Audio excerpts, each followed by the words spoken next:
Good evening, everyone, and welcome to Overtime. So we've now had 24 hours to look at the Epstein files. In many ways, they are exactly what we had anticipated.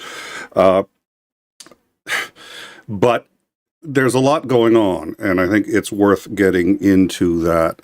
There has been tremendous backlash from the left and some from the right. It hasn't been, according to the AP, it hasn't been overwhelming from the right, but there are a number of well-known podcasters and people in Congress who have come out against just how redacted and how much is missing from this. Now, there was an interview, I don't think we have it, but that pointed out, and I thought that this was worth noting, that the idea that, well, it took so long because it's a big file and they only had 30 days is preposterous. Trump campaigned on, he's going to release the files. They subpoenaed the files in January or February of this year, and the DOJ is supposed to be complying with that subpoena. So the idea that, golly gee, they only had 30 days, that's only true if they never intended to release the files. So which is it? Have they always been lying? Have they been lying then, or are they lying now? And that's not obviously a legally binding argument, but having said that, it's gaining momentum, and I, for one, am very glad for that. We've been going over a number of the documents ourselves. Fortunately, it appears that they have at least successfully redacted anything that would be traumatic to hear or watch. So that's good. There's always a danger when going through these kinds of things. Having said that, we did find a number. At this point, I think we're up to about 8 victims that we have found in the documents have not been redacted. In one case, it was an interview of a victim, and the victim was asked to give her name. She gave her first name, gave her last name, spelled her last name, and then gave her date of birth. None of it was redacted. We have notified the Department of Justice as per their request on the document. Notify us if we just did an oopsie, let us know, would you? So we have been in touch with the Department of Justice and have let them know of all of the cases that we have found, and we'll continue to let them know if we find any any failed redactions of victims. We have found a number of places where we believe Trump's name was and has been redacted, which is pretty weird because I don't recall anyone calling Trump a victim. We did also find, and this is in our Discord, the audio. It's audio with what appears to be a valet actually on Epstein's island, and he claims that Trump has been there and came and went with a lot of women, and a lot of women were being sent to New York. We didn't inform the DOJ of that one, unless Pam Bondi is watching the show right now. But this does lead to another interesting thing that we need to talk about. And Titan brings up another point, which is people who are under investigation can be withheld, which is odd because pictures of Clinton are everywhere in this thing. It's amazing. I'll get to that, but it's dear, this is what happens when I go down a rabbit hole myself and fail to lead a lifeline out. Oh yeah, so there's been a few photos of Trump that have been observed, and Trump and Epstein together, including the famous one of Trump and Epstein and Ghislaine Maxwell and Melania all together.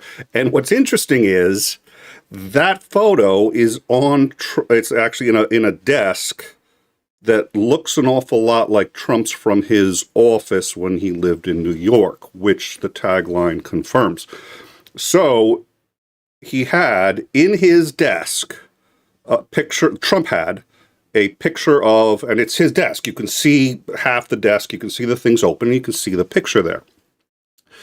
That is now gone, and the reference to it is gone as well, meaning it's as if they never published it. So they didn't just, I mean, this is literally like the Russians vanishing a guy from a photo. They're like, oh, this was never published. So that photo is gone. Now, a number of organizations, and I was tempted to, in time often will, and we do this whenever we see a video on Twitter, YouTube, we instantly snag our own copy of it because they tend to go missing if they're important. This was too large. We decided rather than scrape the whole thing. And to be honest, I didn't want to have a copy of it in the in-time archives. We have a copy of the pertinent ones that we're looking into, but that's it. Fully aware that the AP is going to have a copy of it, a number of, and already the photo has been shown by people who've said, yep, oh, this is the photo that's now missing. Now, this is either a phenomenally stupid move or a deliberate attempt to make things worse, maybe I don't know what the hell this is, but the reality is once you put something out on the internet, you can't get it back. So you delete it. All you're doing is making yourself look more guilty. It's just like everybody's got the photos. Everybody knows what you're deleting now. And it turns out that 21 photos of Trump that were in the file 24 hours ago are now gone, according to the Associated Press. 21. Whether or not, as I said before, we've downloaded and kept the recordings that contain his name in a way that we feel is noteworthy.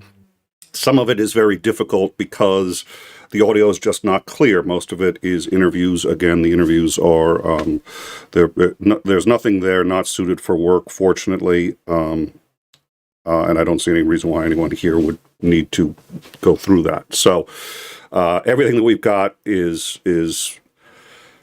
just questions about why he's been redacted so much. And the Associated Press pointed this out too, that a number of people, including a picture of Walter Cronkite talking with Epstein, and a number of other very famous people are all in there. The one person who isn't is Trump.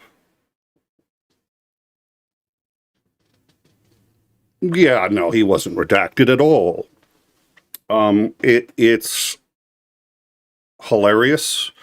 One right-wing commentator has said, at this point, it's all tongue-in-cheek. You have to take it as a joke, which is sort of what, I mean, this isn't a topic you should joke about, but give me a break. It's laugh or cry. We've also found out that a number of files are missing. The file that I was most concerned about, and I brought this up yesterday, I spent an awfully long time looking for. It was details pertaining both to his original indictment in 2007, what the actual charges were, because purportedly they were really quite serious, 34 counts of sexual assault on a minor, something along those lines. Imagine if that had gone through in 2007, how much damage would have been saved. We'll get to that. But at any rate, apologies.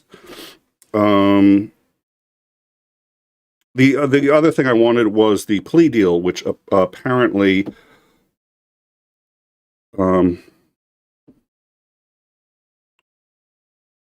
yep, at least 16. Okay, so we've got one source that says 16 files. The one that I had, I think, said 21. But a number of they've just vanished, and some of them are photos, and others are entire documents just gone.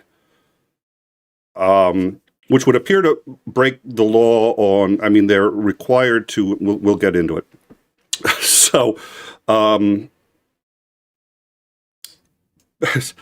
just have to. Pam Bondi bragged about the release on Twitter.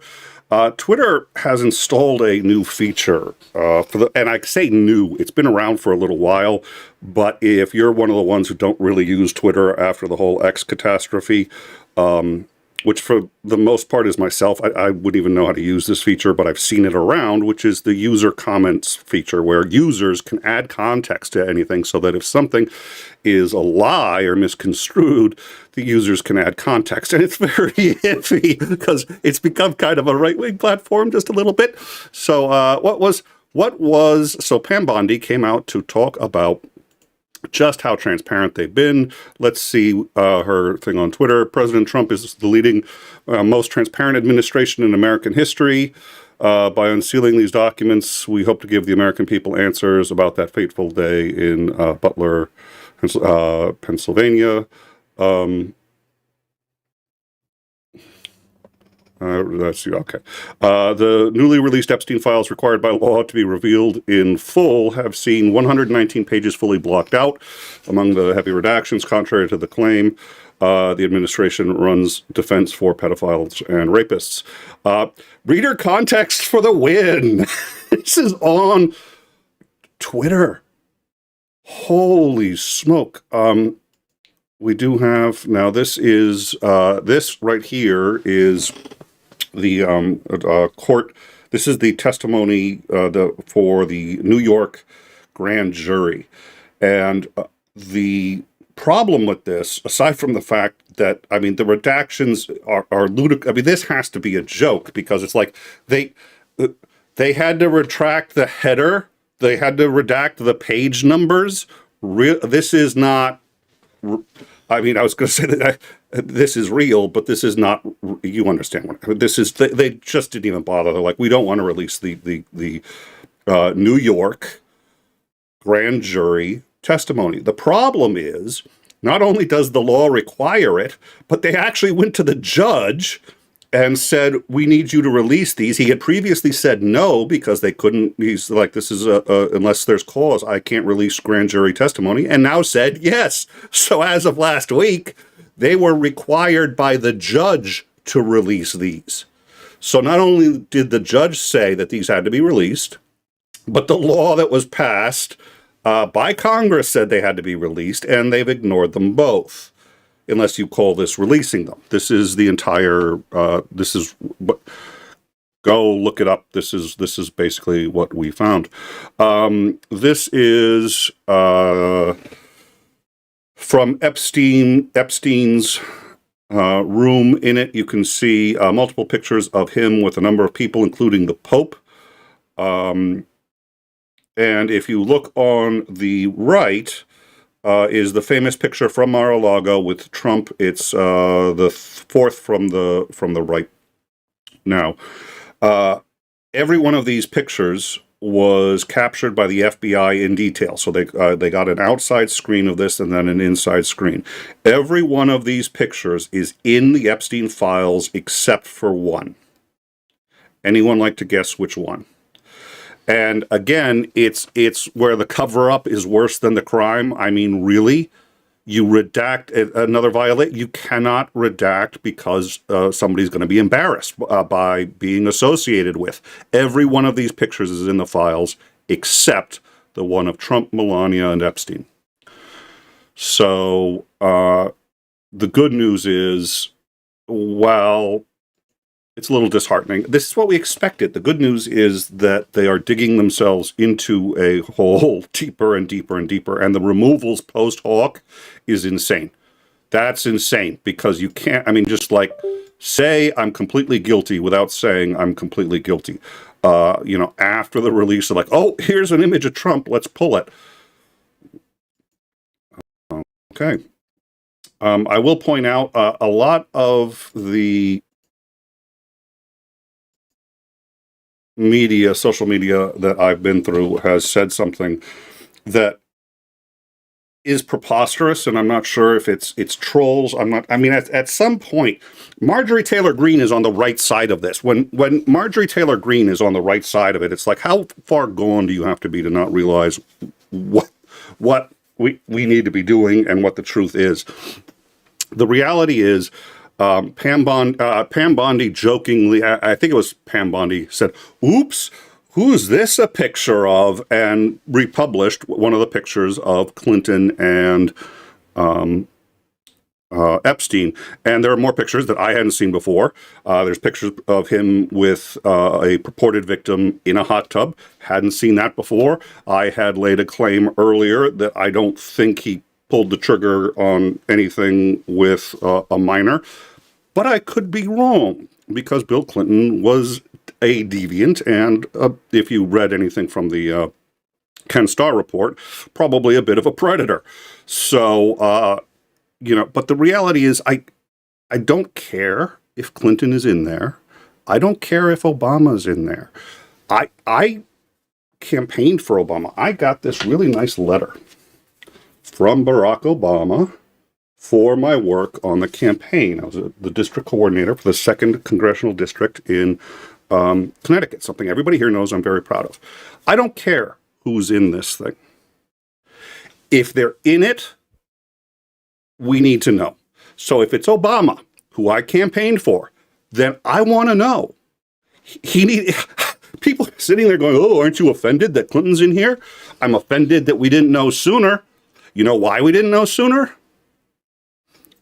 If Clinton is guilty of anything, it needs to come out. If Obama is guilty of anything, I don't care who. I don't care if it's childhood idols. I don't care who it is.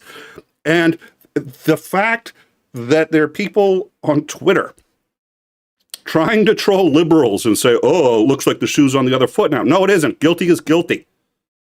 I don't care who it is.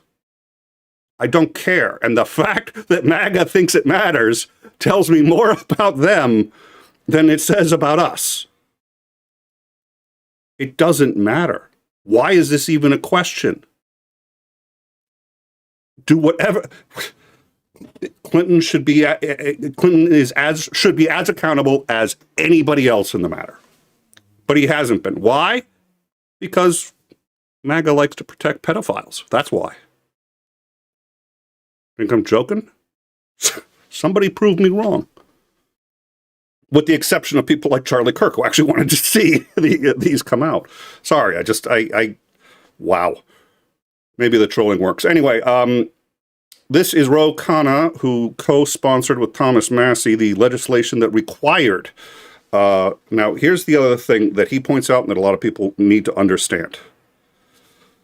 One of the reasons all of this is such a big deal, it's a law. It's not something that can just be ignored like a subpoena and people have been ignoring.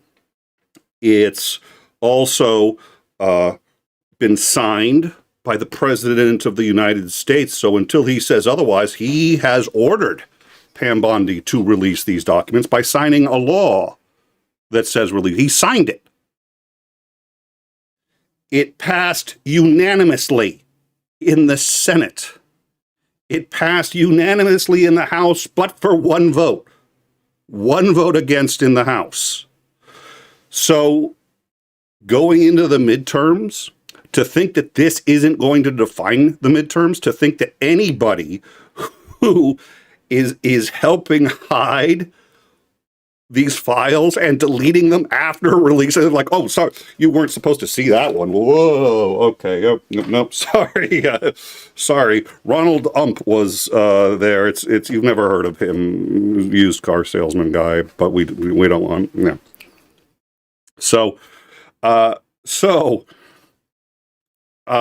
this is going to have, I suspect, significant consequences. I've said that before and been wrong, so we'll see. But given the number of people in the party that don't want to be associated with protecting pedophiles, given the fact that, and like I said, what I wanted most was the plea deal from 2007. I looked for it, I couldn't find it.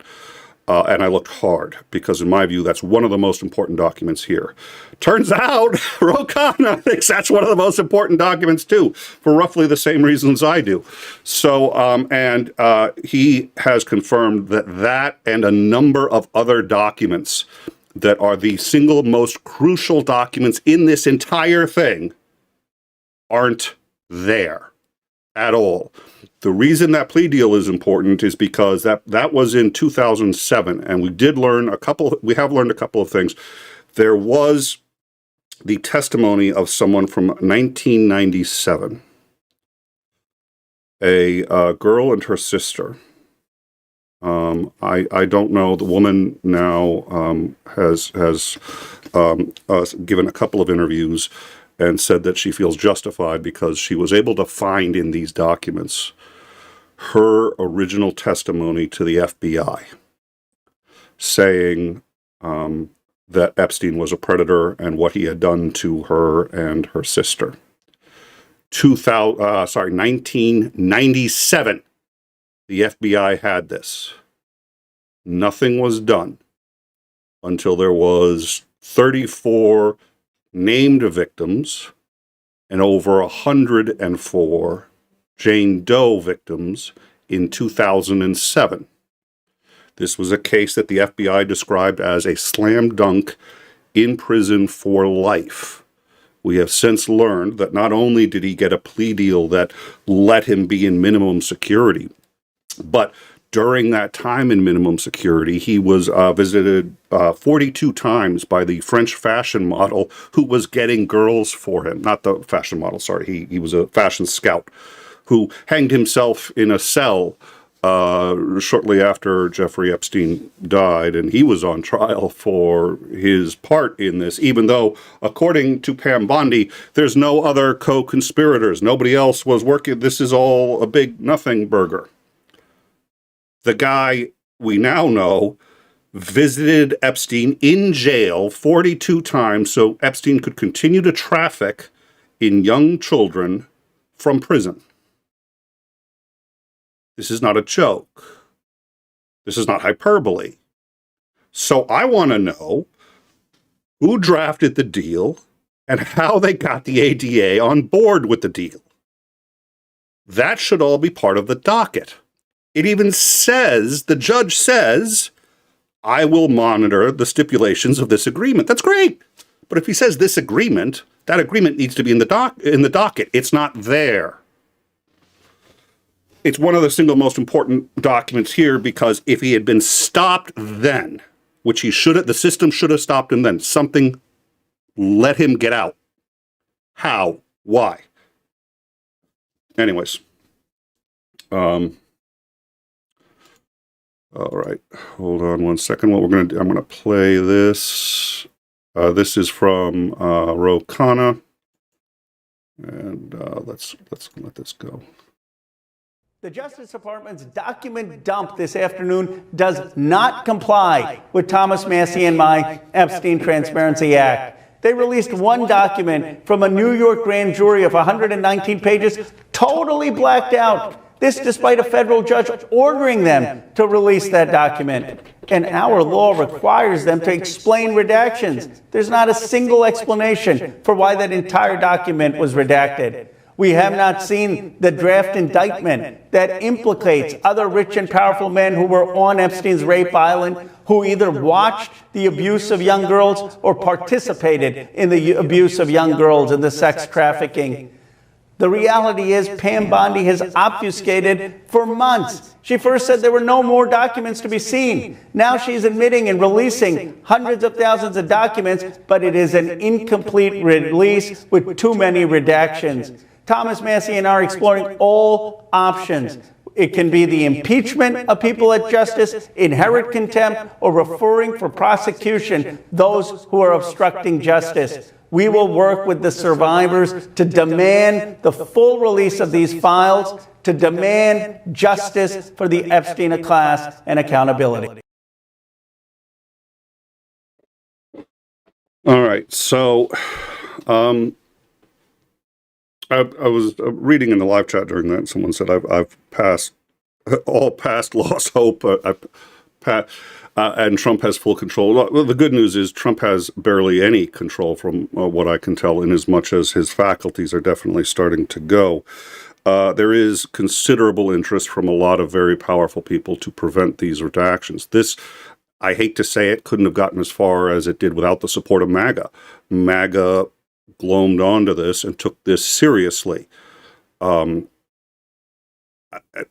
don't mean to be offensive, but I still don't understand why, only in as much as they don't seem to take genocide seriously. I mean, there's acts of genocide that we're trying to stop. Not, nah, let it go. I mean, okay, I'm glad they're taking it seriously.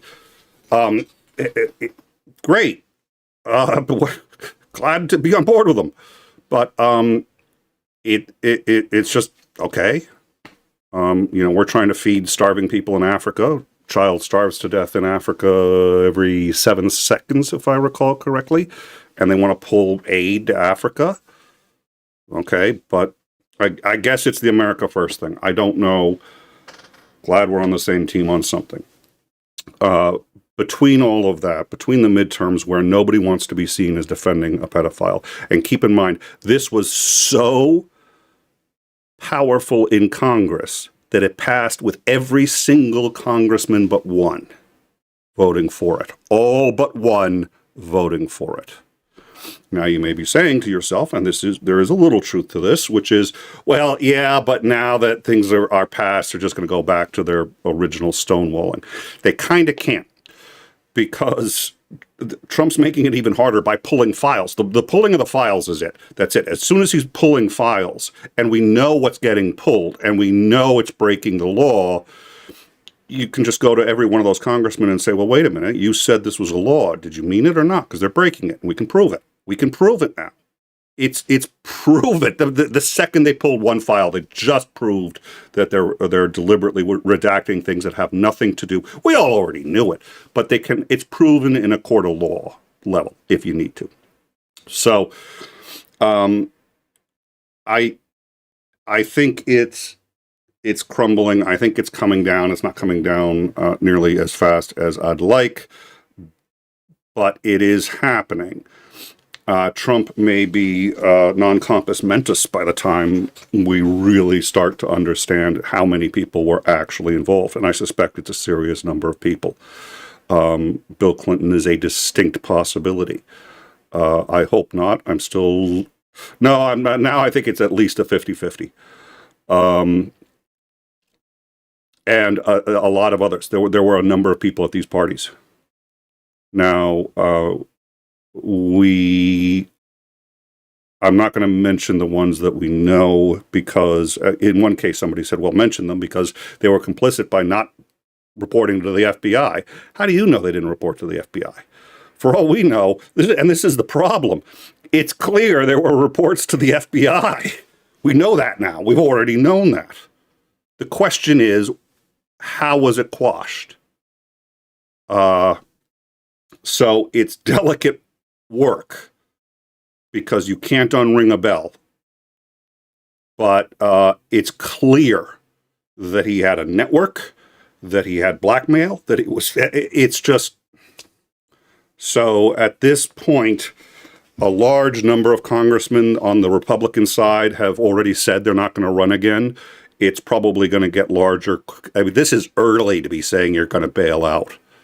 That's not entirely true because they want to give the local RNC a chance to find a replacement candidate. So the earlier you can let the RNC know, but to be making the announcement publicly is early. And the reason is as soon as you do, you lose power. You're a lame duck. Nobody's going to work with you. So if you're going to retire, you try not to tell anyone until you really have just had enough. So it's very telling that they're announcing this much this quickly. And I think Marjorie Taylor Greene is right. Where she goes, the rest of MAGA is going to follow. Not necessarily because they like her, but because so far she's been a pretty accurate bellwether for them.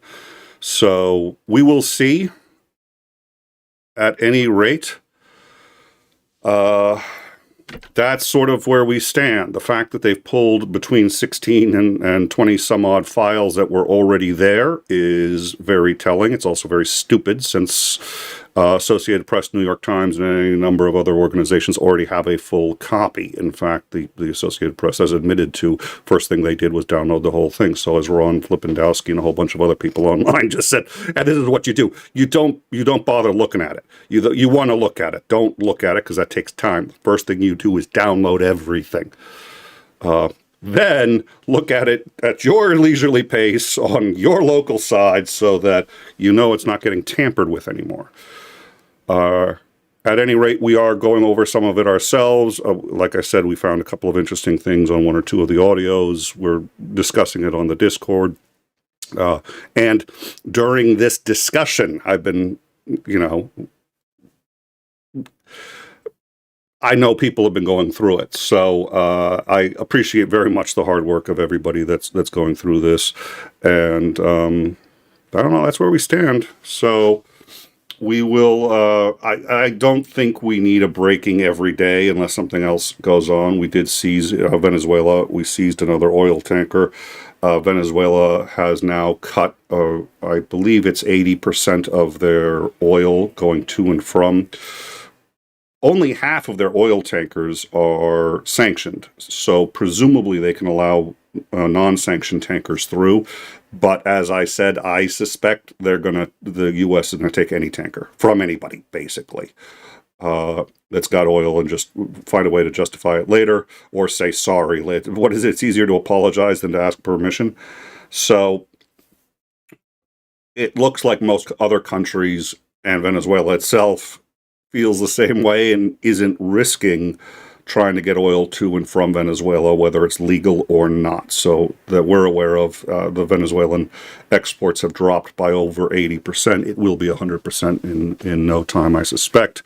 Maduro claims that the U.S. is trying to overthrow the government, and he is right.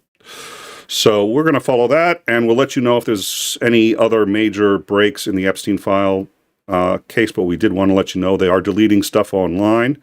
They have failed to redact a number of victims, not just identifiable information. I mean, I've yet to hear a social security number, but it's almost that bad. Name, date of birth, and like how the name is spelled by the victim themselves, just saying it out there. So we notified the DOJ. Hopefully they will redact that. The reality is that was on a FOIA request, so it may be that they feel like it doesn't need to be redacted because it's already out there by FOIA. If that's true, they're not just dumb, they're cruel. Fucking unbelievable. So we'll all right. I can hear friends of mine, friends of the show saying, okay, calm down, you don't want to get demonetized. It's going to be a little triggering, which is why I appreciate the support of all of you who are here. I also know nobody wants to. I'm so sick of this, and I know you are too. I know everybody's sick of this. The only way that at least some of the people responsible can be held responsible, and Epstein's suicide, I know, quote, suicide, has a lot of people have said, well, it's unfortunate because, now he can't serve justice. He was, in his 70s? I'm not sure justice exists in the sense that people think it does. But the closest thing we can come to justice is finding out as many of the people involved, making sure that they are stripped of any and all power and that they see whatever consequences we can achieve through the legal system. That's it. And make sure it never fucking happens again, which you can't do because bad things always happen somewhere around the world. So try to wake up, be a good person, and go to bed a slightly better person than you were in the morning. Try to help others do the same. That's all we got. That's the closest thing to justice we can get. Dunk on you, $20. Dumb and cruel. It's what the administration is. Slava Ukraine, Heroyam Slava. Yeah. I mean, the reality is the pro-release side is playing dumb because they're saying, look, they've had all year. Well, they've had all year if they intended to comply with the subpoena, which we know that they didn't. But having said that, they're required to. So it's really easy to say they've had all year because, give me a break, they were subpoenaed in January. And again, Trump campaigned on this. So they've had all year. Either they've never intended to release any of this, or they've had all year to get it ready, in which case, why are there so many problems? And literally, it asks on the website, if you find that we doxed any of the victims, please let us know so we can fix it. The DOJ is asking me to do their job for them. That's literally what's happening. I am helping to protect the victims by friggin' listening to the stuff and then calling up the DOJ and saying, by the way,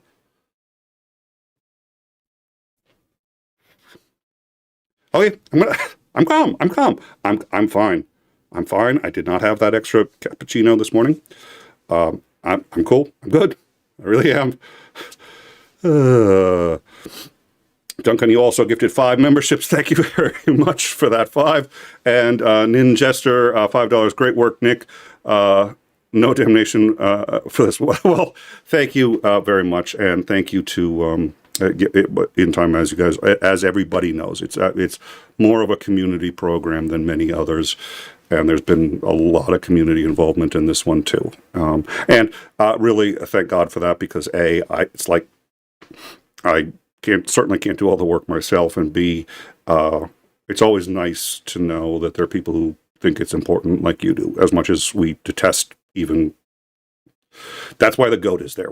Whether the GOAT makes it or not, I don't care. The GOAT is there, even on the live streams, to just sort of remind us that there's life, there's family, there's other things. So we'll remember that, and then we'll get back to work trying to kick everybody's ass who's involved in this. And it's going to take some fucking time, and there's a lot of people who just don't. And there are people who've given up, and I get it. I absolutely get it. But anyways, thank you for listening to yet another live stream and ramble. Thank you very much for your support on everybody, our new subscriber, members, everybody who's joining. It's the only reason we can do this. So thank you very much for that. And join us on the Discord. You'll see we've... The work that we've been doing, I mean, we haven't done a deep dive into every element of the Epstein files. The reason is because other people are doing that. The Associated Press is doing that. Reuters is doing that. But we have gone into the elements that we feel have not necessarily been covered or that were important. Again, the first, I just made a beeline for the plea deal, which of course wasn't there. Oh, I will. Part of me was just like, I look for it as like, okay, here's the motion to, for a delay in the trial just so they can negotiate. Okay, fine. Oh, plea deal accepted. Wait a minute. How can the plea deal be accepted if it wasn't entered into the, where's the plea deal? I'm just like, oh, really? I feel like Charlie Brown, man. It's just like, damn Lucy. Pam Bondi is Lucy. That's right. All right. Thank you guys very much. Our next scheduled show is Tuesday, 9 p.m. Eastern. It will be Ksandring and I, and I'm sure there will be a lot to talk about, and there'll probably be something with Venezuela between then and now. In the meantime, treat yourself to something nice, have a good evening, and I hope everyone has a wonderful weekend. Good night all.